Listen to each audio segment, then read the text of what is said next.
لک الحمد یا اللہ، الصلاۃ والسلام علیک یا رسول اللہ، الصلاۃ والسلام علیک یا حبیب اللہ صلی اللہ تعالی علیہ وسلم۔ محترم حضرات، جیسا کہ سلسلہ ہے سامعین کے سوال و جواب کا، آج کا ہمارا سوال یہ ہے کہ قبلہ جو پہلے بیت المقدس تھا پھر بعد میں خانہ کعبہ ہو گیا، تو شریعت مطہرہ میں بیت المقدس سے خانہ کعبہ کی طرف قبلہ کیوں ہوا، یہ حکم کیوں آیا ہے؟ جبکہ جب معراج میں نماز فرض ہوئی، اللہ کے رسول صلی اللہ تعالی علیہ وسلم جب معراج کو گئے اور اس وقت نماز فرض ہوئی تو بیت المقدس ہی قبلہ مقرر ہوا، کیونکہ یہاں سے ہی آسمانی سفر شروع ہوا تھا اور وہاں ہی انبیاء کرام کا اجتماع اور وہاں ہی حضور نبی پاک صلی اللہ تعالی علیہ وسلم کی سلطنت کا ظہور۔ گویا یہ ان واقعات کی یادگار تھی۔ معراج کے بعد جب تک کہ مکہ مکرمہ میں قیام رہا، بیت المقدس ہی کی طرف نماز ہوتی رہی، لیکن اس کے بعد پھر جو ہے قبلہ بدل گیا اور خانہ کعبہ کی طرف نماز پڑھنے کا حکم آیا۔ تو آخر خانہ کعبہ کی طرف جو ہے نماز پڑھنے کا حکم آیا اور قبلہ جو ہے تبدیل بدلنے کا حکم آیا ہے، تو اس میں حکمت کیا ہے؟ تو دوستو، اس کا جواب یہ ہے کہ پچھلی کتابوں میں حضور نبی پاک صلی اللہ تعالی علیہ وسلم کا لقب جو ہے یہ نبی القبلتین ہے، یعنی دو قبلوں والے پیغمبر۔ گزشتہ پیغمبروں نے بھی خبر دی تھی کہ نبی آخر الزمان صلی اللہ تعالی علیہ وسلم نبی الحرمین اور امام القبلتین ہوں گے، یعنی ان کے ایک حرم یعنی مکہ میں تو پیدائش ہوگی اور دوسرے حرم یعنی مدینہ طیبہ میں رہائش اور وفات، اور ان کی ابتدا ایک قبلہ یعنی بیت المقدس پر ہوگی اور انتہا دوسری قبلہ یعنی کعبہ پر۔ یہ تبدیلی آپ کے نبی آخر الزمان ہونے کی علامت ہے۔ اور دوسری حکمت یہ ہے کہ بعض پیغمبروں نے بیت المقدس کی طرف نماز پڑھی اور بعض نے کعبہ کی طرف۔ تو حضور نبی پاک صلی اللہ تعالی علیہ وسلم میں سارے انبیاء کرام کے کمالات ہیں، لہذا ضروری تھا کہ آپ دونوں طرف نماز پڑھیں گے۔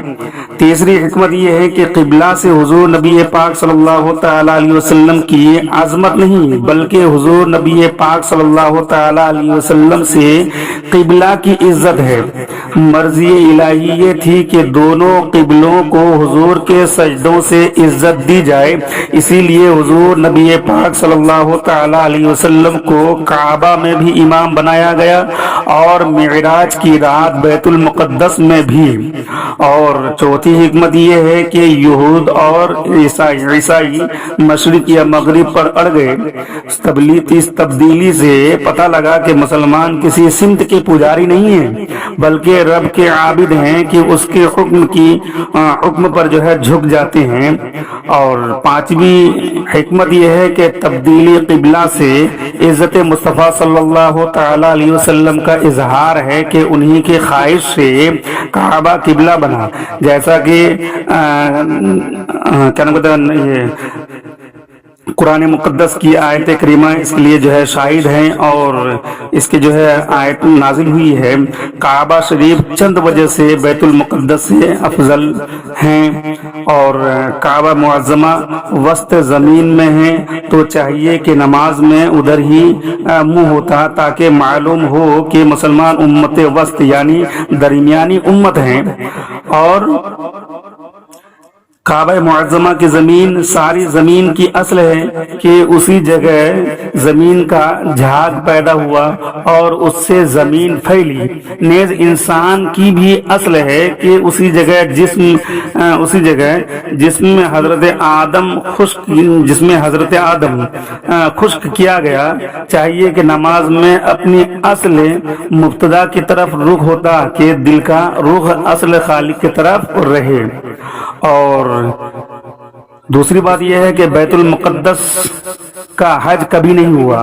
حج ہمیشہ سے کعبہ ہی کا ہوا ہے، تو بہتر تھا کہ مسلمانوں کا حج اور نماز ایک ہی طرف ہو۔ تو دوستو اس طریقے سے کیا نام کہتے ہیں تبدیلی قبلہ کا جو ہے حکمتیں ہیں، اور مدینہ منورہ پہنچ کر اللہ کے رسول صلی اللہ تعالی علیہ وسلم جب کیا نام کہتے ہیں مدینہ منورہ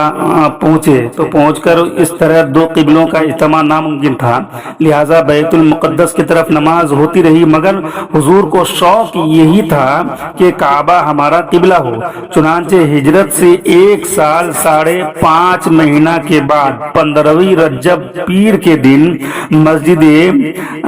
بنی سلمہ میں آپ نماز ظہر پڑھا رہے تھے، 2 رکعتیں بیت المقدس کے جانب ہو چکی تھی، اور 2 رکعت نماز بیت المقدس میں کیا نام بیت المقدس کی جانب ہو چکی تھی کہ عین نماز کی حالت میں جبرائیل علیہ الصلوۃ والسلام یہ آیت لائے کہ قد نرا تقلب وجهک فی السماء، فوراً آپ مع صحابہ کرام کو آپ نماز پڑھا رہے تھے اور ان کو صحابہ کرام جانب قبلہ پھر گئے۔ یہ نماز قبلتین ہوئی اور مسجد جامع قبلتین۔ اور دوسری بات یہ بھی ہے کہ نماز میں دل کی حاضری ضروری ہے، اور یہ سکون سے حاصل ہوگی، اور سکون جب ہی ہوگا کہ کسی طرف دھیان نہ ہو، اور یہ جب ہی ممکن ہے کہ ایک ہی طرف رخ رہے، اسی طرف کا نام قبلہ ہو۔ اور مسلمانوں میں اتفاق و محبت رب کی بڑی نعمت ہے، اگر ہر شخص علیحدہ جہت پر نماز پڑھے تو اختلاف ظاہر ہوگا، تو ضروری تھا کہ ایک اللہ کے بندے اور ایک نبی کی امتی ایک ہی طرف نماز پڑھیں کہ ظاہری اتفاق سے دلی اور روحانی اتفاق بھی پیدا ہو۔ بعض جگہ بعض سے افضل ہیں جس سے لوگ فیض پاتے ہیں، قبلہ زمین کے دوسرے حصوں سے بہتر ہے جہاں رب کی خاص تجلی ہے، اسی طرف نماز پڑھنے میں انوار الہی حاصل ہوں گی۔ واللہ اعلم بالصواب۔ دوستو اگر آپ ہمارے چینل میں نئے آئے ہیں تو ہمارے چینل کو سبسکرائب کریں اور بیل آئیکن کو بھی دبا دیں، اور اگر آپ کو ویڈیو اچھا لگے اور یہ معلومات آپ کو اچھا لگے تو آپ جو ہے اس کو شیئر کرنا نہ بھولیں۔ السلام علیکم ورحمۃ اللہ وبرکاتہ۔